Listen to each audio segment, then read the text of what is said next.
गौरवर दिन आज आमर यही प्रसिद्ध कलिंग स्टाडियम ठारे world athletics continental tour bronze प्रतियोगितार आज जो आयोजन करा निश्चित भाव में गोटे गौरवर विषय। एथलेटिक्स फेडरेशन ऑफ इंडिया एवं क्रीड़ा और युव सेवा विभाग मिलित आनुकूल्य यही प्रतियोगिता आयोजन करा 15 रु अधिक देशरू प्रतिनिधित्व करुवा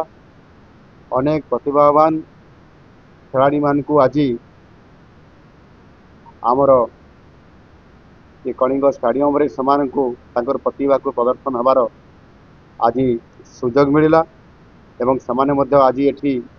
सफलता पूर्वक अंशग्रहण करिसेंती। निश्चित भाव में कलिंग स्टाडियम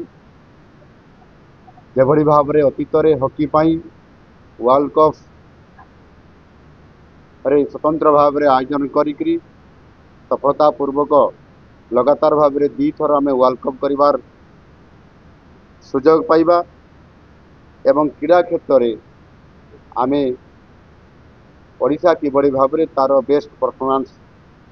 आग को बढ़ी चलो से आम आमर क्रीड़ा भित्तिभूमि सहित आम पिला मानकु सही अनुसार प्रस्तुत करवा आमको निश्चित भाव में बहु आग को नापी अनेक समय प्रेरणा दे थाए जहाँकि आज आज ये कॉन्टिनेंटल ये कंपटीशन रे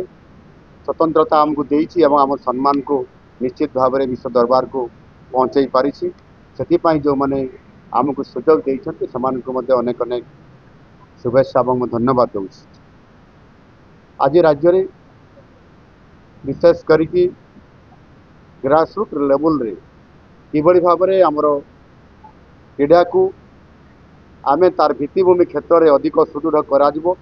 से आम सरकार आसिला परे आमे ताकू गुरुत्व दउछु। आम ओडिशार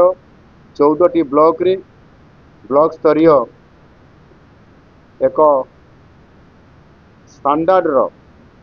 उच्च स्तर स्टैंडर्ड स्टाडियम निर्माण करिया पे आम